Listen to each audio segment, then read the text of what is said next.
وقت تنطلق فيه أغلب قوارب المهاجرين من جنسيات مختلفة من السواحل الموريتانية. قالت وزيرة الهجرة الإسبانية أن قواعد جديدة للهجرة في البلاد ستسمح بتسوية أوضاع نحو 300 ألف مهاجر غير نظامي سنويا على مدى 3 سنوات المقبلة. مع الآن مشاهدينا الكرام من مدريد مراسلنا سيدي محمد طلبة.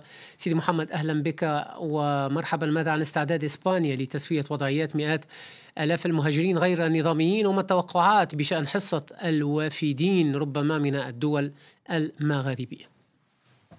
مرحبا حكيم. في الحقيقة مجلس الوزراء الإسباني صادق في اجتماعه الأسبوعي العادي على تعديل جوهري لما يسمى هنا بقانون الأجانب، وهو قانون يخص تنظيم الهجرة. في الحقيقة هذه التعديلات كانت جريئة جدا، خصوصا في ظل الموجة الحالية التي تجتاح الاتحاد الأوروبي والمناهضة للهجرة.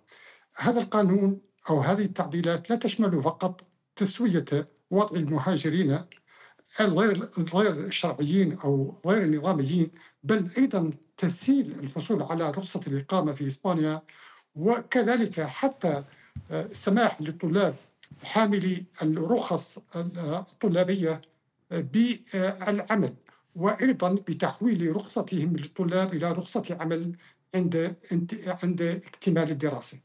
هناك إجراءات في الحقيقة عديدة ضمت هذه التعديلات، لكن كما قالت الوزيرة إلما صايف، التقديرات الحكومية تتحدث عن نحو 300 ألف شخص سيتم تسوية وضعهم القانوني كل سنة.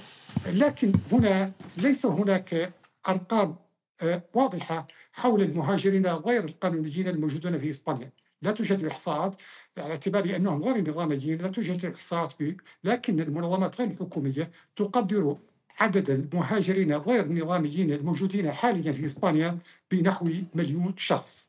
فيما يخص الهجرة، ما يتعلق بالمهاجرين من بلدان المغرب العربي، في الحقيقة المعضلة تطرح كذلك، لأن الحكومة الإسبانية وزارة الداخلية توقفت عن نشر جنسيات الوافدين من غير القانونيين منذ سنة 2021، وبالتالي هنا نعود ربما إلى بيانات أصدرتها فونتكس، وهي الجهاز والهيئة الأوروبية لخفض السواحل وحرس الحدود. هذه نشرت السنة الماضية سنة 2021، قالت بأنه خلال 3 أشهر من تلك السنة من 2020 وصل نحو 8,000 مهاجر غير قانوني لإسبانيا، وأن 40% منهم مغاربة و15% منهم من الجزائريين.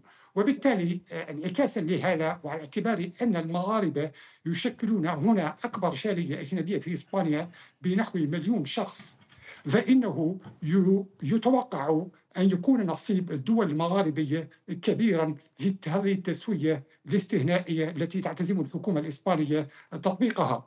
لكن كذلك ربما يستفيد عدد من الموريتانيين وعدد حتى من التونسيين. كل الشكر جزيل لك سيدي محمد طلبة مراسلنا متحدثا من مدريد.